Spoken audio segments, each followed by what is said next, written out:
대림절 기간을 보내고 있습니다. 캐롤이 들려져야 할 시기인데요. 참 듣기 힘든 시기인 것 같습니다. 그런 뜻에서 우리의 믿음의 성도님의 삶이 올림이 되어서 예수님의 오심을 기쁨으로 준비해낼 수 있는 우리의 믿음 생활 되기를 간절히 소망합니다. 19세기 미국의 훌륭한 목사님 가운데 D.L. 무디라는 목사님이 계셨습니다. 목사님이 주일이 되어서 설교를 위해 교회를 들여서려는데 교회 입구에서 실랑이가 벌어졌습니다. 한 거짓 소년이 교회에 들어가겠다고 떼를 쓰고 있었고 안내를 맡은 안내자들은 들어가지 못하도록 막고 있어서 실랑이가 벌어진 것이었습니다. 무디 목사님이 그 모습을 물끄러미 지켜보고 있을 때 안내자가 이렇게 말했습니다. 목사님, 얘는 안 됩니다. 예배 분위기를 망쳐놓기 때문에 들여보낼 수가 없습니다. 목사님이 그 이야기를 들었음에도 불구하고 괜찮다며 그 거짓 소년의 어깨를 감싸 안고 교회 안으로 함께 들어가셨습니다. 그리고 강대상 위에까지 그 소년을 데리고 올라가셨습니다. 모두들 불안해하며 예배가 시작되었습니다. 드디어 설교 시간이 되었습니다. 무디 목사님은 그 거짓 소년을 가리키며 이렇게 설교하기 시작하였습니다. 저 소년은 교회 입장 불가였습니다. 그러나 저와 함께 오니까 성전이 아니라 강대상 위에까지 올라올 수 있었습니다. 죄인인 우리 모든 인간은 천국에 들어갈 수 없는 남루한 존재들입니다. 우리가 죽은 이후 천국 문 앞에 가면 분명히 베드로 사도가 나와서 입장 불가라고 할 것입니다. 그러나 예수님께서 이런 우리를 안고 하나님 보좌 앞까지 가실 것입니다. 이 소년이 입은 은혜는 예수 그리스도로 말미암아 하나님의 자녀된 우리들의 모습을 보여주는 것입니다. 라고 설교를 시작했고 그날 예배에 참석한 성도들은 평생 잊지 못할 구원에 대한 감동을 받았다고 합니다. 하나님이 세상을 이처럼 사랑하사 독생자를 주셨으니 이는 저를 믿는 자마다 멸망치 않고 영생을 얻게 하려 하심이니라. 우리가 바로 이 거짓 소년 아니었을까요? 오늘은 그런 의미에서 하나님의 영원하신 사랑과 분명하신 구원의 계획을 구원자 되시는 예수 그리스도를 통해 우리에게 증명해 주시는 은혜의 말씀이 됩니다. 그래서 신구약 성경이 모두 하나님의 말씀이지만 그 하나님의 말씀 중에 가장 중요한 한 구절을 고르라고 한다면 단연 요한복음 3장 16절이라고 말할 수 있을 것 같습니다. 종교개혁자 마틴 루터도 오늘 본문을 작은 성경 또는 작은 복음서라고 불렀습니다. 요한복음 3장 16절을 통해 우리는 하나님과 예수님과의 관계를 이해할 수 있고 하나님이 세우신 구원의 계획이 예수님을 통해 우리에게 전달되었으며 누구든지 예수를 믿는 자에게는 영원한 생명을 허락해 주시는 구원의 은혜를 분명히 알 수 있기 때문일 것입니다. 이처럼 구원은 피조물들에게 있어서 가장 이해하기 어려운 질문이자 해결할 수 없는 문제입니다. 스스로는 절대 해결할 수 없는 것이기 때문에 늘 고민하고 있습니다. 오늘 본문도 이런 질문을 가진 한 사람의 질문에서부터 시작이 됩니다. 3장 1절에 등장하는 니고데모는요, 예수님을 찾아와 거듭남에 대한 질문을 듣게 됩니다. 니고데모는 유대인의 관원이었습니다. 산헤드린의 회원으로서 성경에 능통하고 사람들에게 율법을 가르치고 존경과 도덕적 결함이 없는 훌륭한 사람이었습니다. 당시 그 누구보다도 율법을 잘 알았고 그 율법을 잘 지킨다고 인정받던 니고데모도 진정한 구원에 대해선 제대로 알지 못했던 것이죠. 그 답답함이 얼마나 심했으면 니고데모는 늦은 밤 사람들의 눈을 피하면서까지 죄인처럼 예수님을 찾아갑니다. 니고데모도 스스로 해결하지 못한 문제 때문에 예수님을 찾아갔던 것입니다. 지금 니고데모에게 있어서는 자신의 위치나 사람들의 시선은 중요하지 않습니다. 니고데모의 고백처럼 하나님께로부터 오신 예수님을 통해 아직도 해결하지 못한 영생에 대한 질문을 해결하려고 했던 것이기 때문입니다. 니고데모로 대표되고 있는 당시 이스라엘의 영적인 모습은요, 바리새인이요 율법학자이지만 여전히 영생의 문제를 해결하지 못한 이스라엘의 영적인 흑암의 상태를 밤이라는 시간을 통해서 보여주고 있는 것입니다. 이러한 흑암의 상태에서 빛이 되시는 예수님을 찾아가는 모습을 통해 어둠에서 빛으로 나아가야 할 이스라엘의 영적인 모습을 대표로 보여주고 있는 것입니다. 결국 니고데모의 이야기를 통해 영적인 목마름이 있는 자들은 예수님께 나아감으로 해결받을 수 있음을 분명히 보여주는 사건이 됩니다. 어두운 밤에 섞여 있던 니고데모가 빛으로 오신 예수님을 찾아오므로 어둠에서 빛으로 나오는 장면을 통해 구원의 진리를 깨닫게 해 주신다는 것이죠. 구원의 진리는 거듭남에 있습니다. 니고데모가 예수님께 받은 질문, 사람이 거듭나지 않으면 하나님의 나라를 볼 수 없다라는 구원의 진리를 통해 예수님을 구주로 고백하는 거듭남 없이는 구원받을 수 없음을 니고데모를 통해서 이스라엘 민족, 더 나아가 모든 사람들에게 선포하고 계시는 사건이 된다는 것입니다. 이처럼 예수님의 선포를 통해 믿음으로 예수 그리스도를 구주로 받아들이는 자들의 고백이 바로 오늘 본문 16절의 말씀이 됩니다. 오늘 본문인 16절 이하의 말씀은 그동안 해결하지 못했던 영생에 대한 깨달음을 알게 된 사람들이 물과 성령으로 거듭난 자신의 삶을 돌아보며 하나님께서 자신을 거듭나게 하시기 위해 예수님을 이 땅에 보내셨음을 깨달았을 때 고백할 수 있는 믿음의 고백이 된다는 것입니다. 다시 말해 거듭나게 하시는 하나님의 깊은 사랑을 경험한 사람이 자기의 입으로 하나님의 사랑에 대한 감사, 즉 자신의 신앙 고백이 된다는 것이죠. 왕중 성도 여러분, 물과 성령으로 거듭나셨습니까? 그렇다면 16절의 고백, 이 고백이 이제 구원받은 자로서의 감사를 담은 우리의 고백이 되기를 간절히 소망합니다. 이처럼 세례는요, 우리가 누구의 은혜로 살아가는지를 깨닫게 해줍니다. 다들 세례를 받으실 때 그때를 기억하십니까? 성도님들은 세례 받으실 때 어떠한 감정이셨습니까? 예수님을 나의 구주로 고백하는 그 순간 성경이 말하는 사람이 물과 성령으로 거듭날 때 무엇을 경험하고 깨닫게 되셨습니까? 오늘 본문을 통해서 알 수 있는 것은 세례를 통해 주시는 은혜는 하나님의 무한하신 사랑을 깨닫게 된다는 것을 우리에게 분명히 가르쳐주고 있다는 것입니다. 그 사랑으로 예수님이 이 땅에 오십니다. 16절에 이렇게 이야기합니다. 하나님이 세상을 이처럼 사랑하사. 말 그대로 하나님께서 이 세상을 사랑하셨다라고 말씀하십니다. 이 말씀은요, 창세기 1장 1절의 말씀을 기억하게 하십니다. 태초에 하나님이 천지를 창조하시니라 라고 말씀하십니다. 하나님께서 태초에 천지를 창조하시며 사람을 하나님의 형상대로 창조하시고 세상을 다스릴 권세를 주십니다. 인간은 아무런 노력 없이 하나님의 온전한 나라를 선물 받게 됩니다. 이때부터 하나님의 사랑은 시작된 줄로 믿습니다.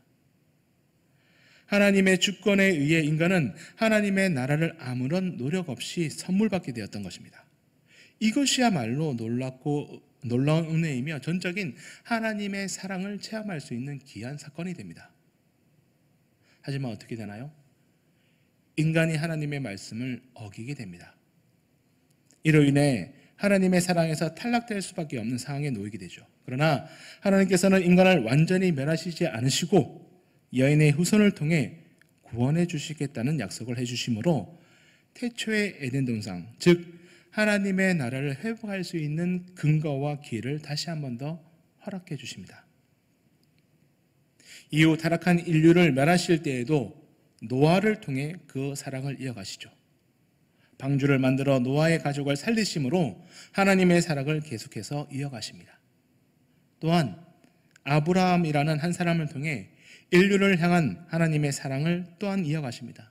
어떠한 경우에도 늘 먼저 찾아와 주심으로 하나님의 사랑을 계속해서 이어나가셨던 수많은 증거가 바로 성경의 이야기들입니다. 결국 이런 하나님의 쉼없는 사랑은요, 예수님을 이 땅에 보내심으로 확증, 완성해 주십니다.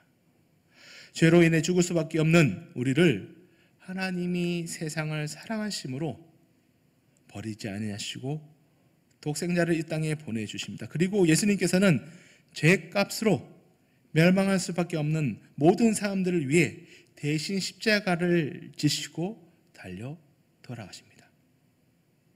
이 십자가의 죽음은 죄의 사람은 함께 죽게 하심으로 죄를 용서받게 하시는 은혜를 누리게 하시고, 그리스도께서 죽은 자 가운데서 다시 부활하심으로 우리도 함께 부활하여 다시금 하나님의 나라를 꿈꿀 수 있게 하는 하나님의 사랑을 이어가시는 분명한 증거가 되는 것입니다.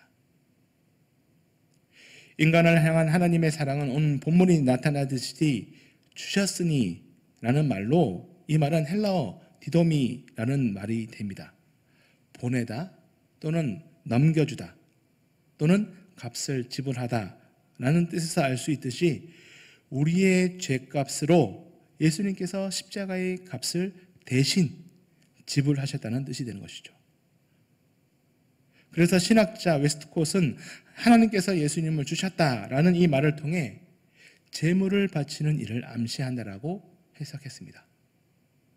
주셨다라는 말을 통해서 하나님께서 당신의 아들 예수 그리스도를 우리를 위해 대속의 제물로 보내주심으로 우리를 살리시는데 독생자까지 아낌없이 그 사랑을 내어주셨다는 것을 분명히 깨달을 수 있다는 것입니다. 그러하기에 요한은 예수님을 보라, 세상 죄를 지고 가는 하나님의 어린 양이로다 라고 분명히 선포하고 있는 것이죠. 이처럼 하나님께서는 당신의 아들을 이 땅에 보내실 때 죽음을 전제하고 보내주셨습니다.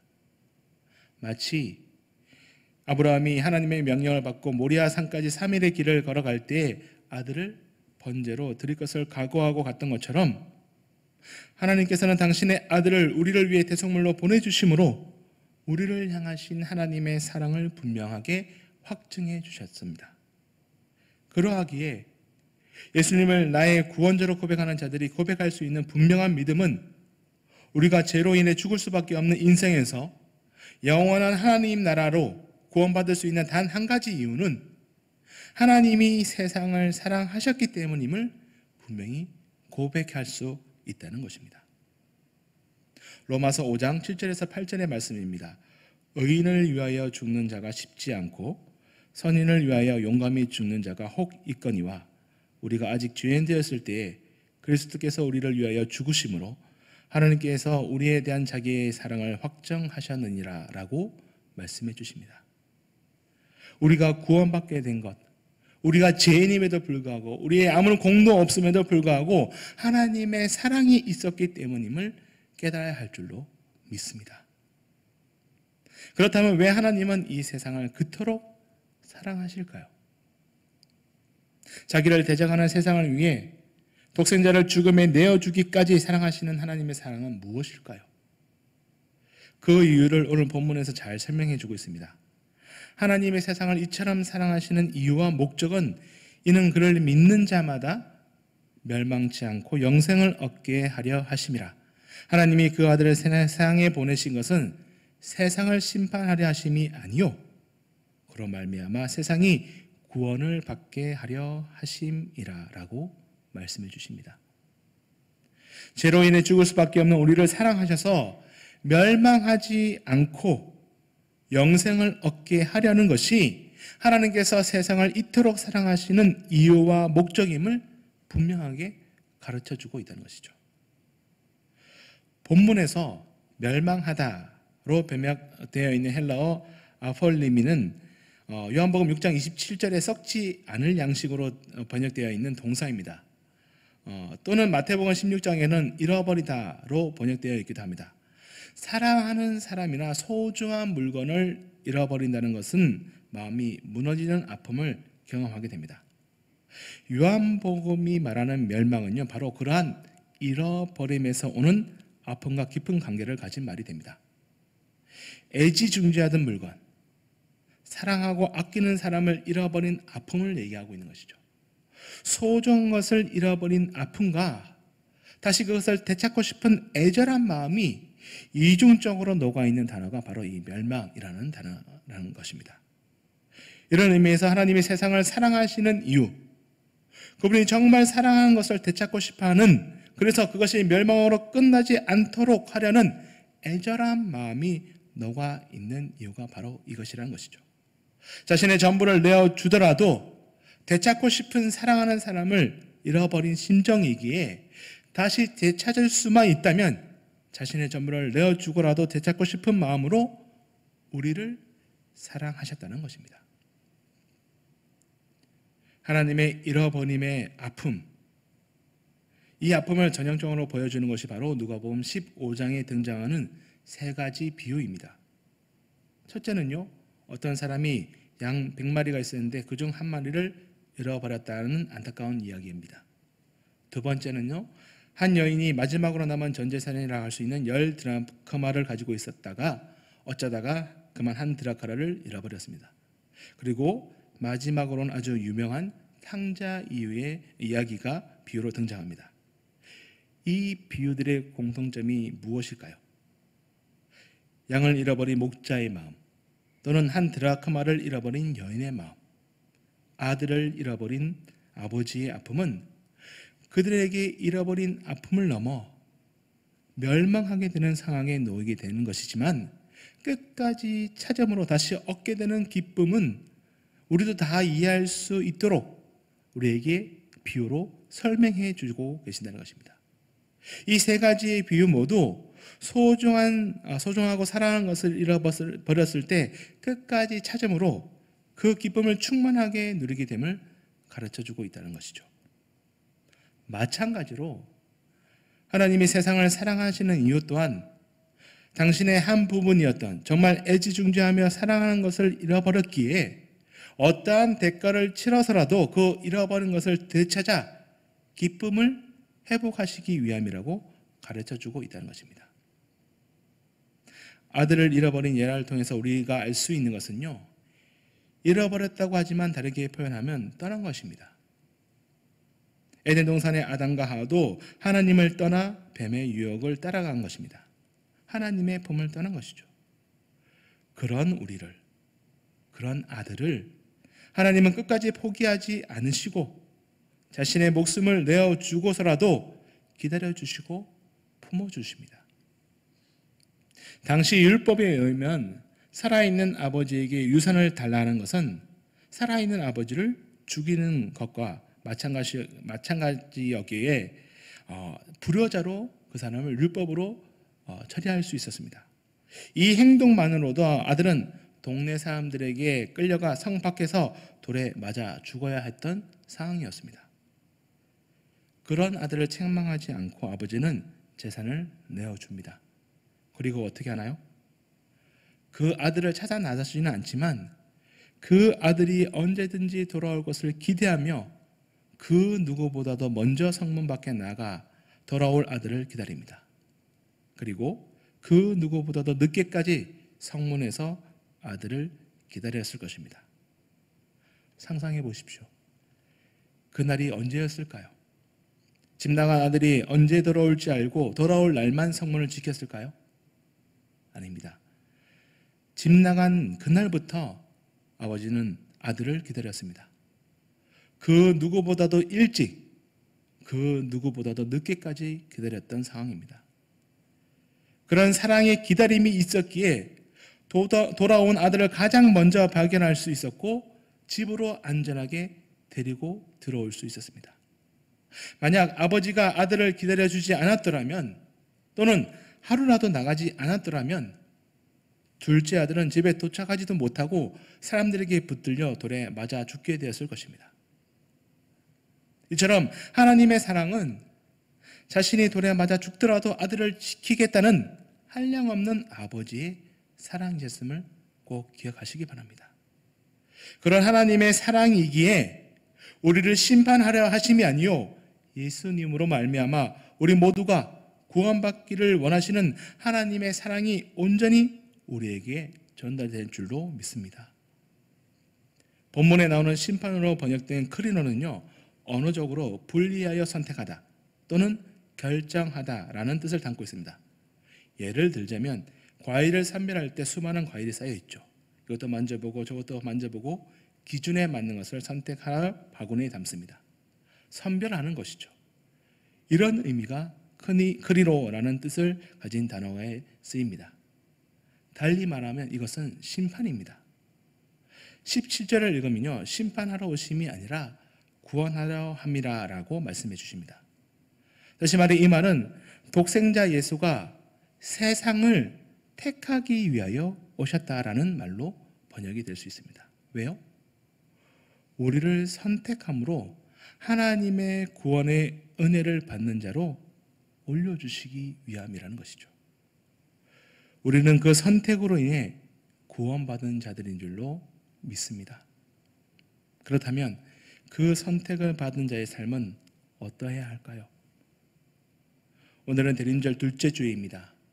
아기 예수님의 오심을 기다리는 대림절 기간, 선택받은 우리는 어떻게 보내야 할까요? 저희 집에는 벌써 정주일 산타를 기다리기 시작했습니다. 선물도 이미 골라온 것 같습니다. 쿠팡 장바구니에 담아둔 거가 보이더라고요. 혹시 기분이 좋아지는 선물을 기다리고 계십니까? 아니면 바라는 선물을 상상하며 기뻐하고 계십니까? 선택받은 자의 삶은요, 낮은 곳으로 임하신 예수님의 모습을 닮아가야 할 줄로 믿습니다. 이 대림절의 기간 우리의 기다림은 선물의 기쁨이 아니라 이 땅의 빛으로 오신 예수님의 그 사랑을 우리가 전해낼 수 있는 작은 사랑의 불씨가 되어야 할 줄로 믿습니다. 우리 이웃을 돌아보는 시간으로, 아직도 흑암에 갇혀있는 불신앙의 가족들에게 참된 예수님의 복음을 그 빛을 전하는 시간으로, 더 나아가 내 속에 있는 세상의 암흑들은 다 몰아내고 그 빈자리를 예수님을 모시려 애쓰는 믿음의 시간으로 보낼 수 있기를 소망합니다. 예수님께서는 이 땅에 하나님의 사랑, 우리를 구원하시기 위해 2000년 전에 오셨습니다. 그리고 죽기까지 그 사랑을 전해주셨습니다. 그 사랑으로 살아가는 우리들입니다. 대림절의 시간을 통해, 아니 우리의 신앙생활을 통해 그 사랑을 전하는 선택받은 성도로 살아가시기를 축복합니다.